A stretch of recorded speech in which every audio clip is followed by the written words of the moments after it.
नमस्कार, मैं हरप्रीत कौर अपने YouTube चैनल प्रीत के एहसास पर आप सभी सुनने वालों का हार्दिक अभिनंदन करती हूँ। दिन शुक्रवार क्या है कहानी हरप्रीत कौर की ज़ुबानी का अगला भाग। लेकिन कहानी शुरू करने से पहले आज है करवा चौथ का पावन पर्व, तो आप सभी सुनने वालों को करवा चौथ के इस पावन पर्व की हार्दिक शुभकामनाएँ। आज की कहानी मैंने ली है प्रियंका मुकेश पटेल जी के ब्लॉग से, जो कि एक ब्लॉगर हैं, और फेसबुक पे स्क्रॉल करते हुए मैंने इनका ब्लॉग ये कहानी पढ़ी जिसका शीर्षक है जिक्र। तो चलिए शुरू करते हैं आज की कहानी। करवा चौथ का पर्व है, थोड़ा सा मन ही बहल जाएगा। आइएगा ज़रूर, सुनिएगा कहानी। आज तुम दिन भर फ़ोन पर लगी रहो।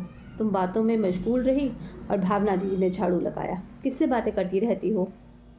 रात में रोहित ने पत्नी सपना से कहा। सपना चौंक पड़ी और बोली, लेकिन आपको कैसे पता कि आज देर तक फ़ोन पर बात की और दीदी ने झाड़ू लगाया? आप तो ऑफिस में थे, कहीं आप मुझ पर नज़र तो नहीं रख रहे? रोहित बोला, वो सब छोड़ो, पहले बताओ किससे बात कर रही थी? सपना ने कहा, शौर्य, बात करने के लिए मेरे पापा हैं, मेरे भाई हैं, भाभियां हैं, चाचा चाची हैं और मेरे फ्रेंड्स हैं। और आज तुम पापा से बात कर रही थी, और आप जानते हो जब पापा से मेरी बात शुरू हो जाती है तो ख़त्म होने का नाम ही नहीं लेती। शादी के बाद पहली बार मैं उनसे दूर हुई हूँ, वरना पापा तो हमेशा मेरा साया बनकर मेरे साथ रहते थे। और मैंने तो भावना दीदी से कह भी दिया था कि आप झाड़ू मत लगाइए, अभी मैं लगा देती हूँ। सपना ने सब साफ कह दिया। लेकिन अब वो बोली, आप बताइए, आपको यह सब कैसे पता चला? रोहित ने बस इतना कहा, बस ऐसे ही। सपना को बहुत बुरा लगा, इतनी छोटी छोटी भी बातें याद रख कर कहना। लेकिन अभी उसकी नई नई शादी थी, नए माहौल को समझने के लिए वह थोड़ा समय चाहती थी, इसलिए चुप रही। घर में सास और पति के अलावा उसकी तलाकशुदा बड़ी ननंद रीमा भी रहती थी। आए दिन सारी शाम को दिन भर की घटनाओं का जिक्र होता। तुमने ऐसा किया, वैसा नहीं किया, आज तुमने माँ के पैर नहीं दबाए, आज तुमने माँ से पूछे बिना काम वाली को खाना दे दिया, आज तुमने माँ की साड़ी अच्छे से प्रेस नहीं की तो मुझे करनी पड़ी। ये सब सुन सुनकर सपना को बहुत बुरा लगता। वह सोचती, दीदी ऐसा क्यों करती है? मैं तो उन्हें अक्सर किसी भी काम से मना करती हूँ, फिर भी वो खुद काम कर लेती हैं। इसी वजह से पति पत्नी में नोक-झोंक बढ़ने लगी। सपना ने इस मुश्किल से निकलने का रास्ता ढूंढने का सोचा। आखिर अपनी समस्या से तो खुद ही लड़ना पड़ता है ना। एक दिन शाम को रोहित जब ऑफिस से आया तो आदतन बालकनी में बैठकर अपनी दीदी रीमा से बातें करने लगा। अचानक सपना को कुछ काम पड़ा तो वह उधर से निकली। तभी उसके कानों में रीमा दीदी की आवाज़ पड़ी। सॉरी, आज तुम्हारी बीवी ने माँ के फिर कपड़े नहीं धोए। मैंने पड़े हुए देखे तो धो दिए। आखिर मैं हूँ तो माँ की सेवा कर देती हूँ। बताओ, अगर मैं ना होती तो माँ का क्या होता?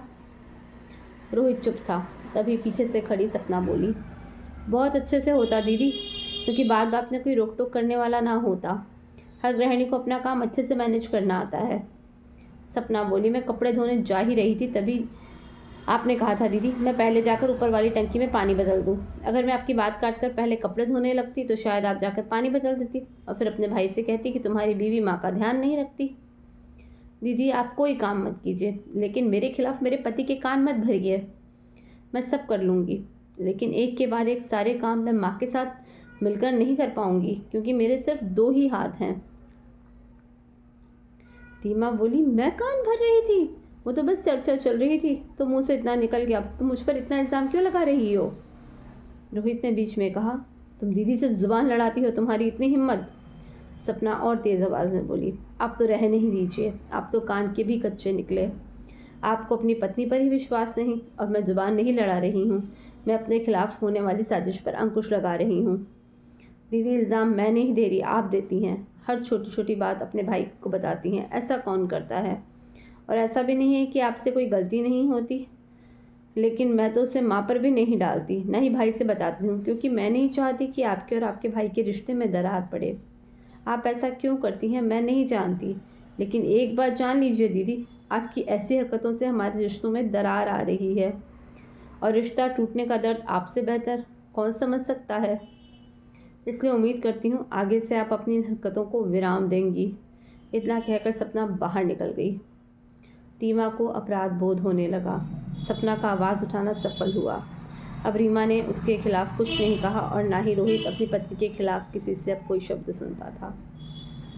बहुत सुंदर कहानी और बहुत सुंदर संदेश देती हुई। बेटी बहनों के घर पे तमाम हक होते हैं, घर उनका पहले होता है, बहुओं का बाद में होता है, लेकिन बेटियों का अनचाहा हस्तक्षेप कई बार बहुओं की गृहस्थी खराब कर देता है। तो बेहतर है बेटियां प्यार बनाए रखें, घर को स्वर्ग बनाएं, ना कि तो अपने भाई भाभी की गृहस्थी में अनचाहा हस्तक्षेप करके या माँ बाप को बरगला के उनका घर खराब करें। बहुत शुक्रिया।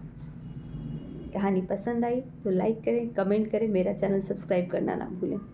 प्रीत के एहसास। बहुत शुक्रिया।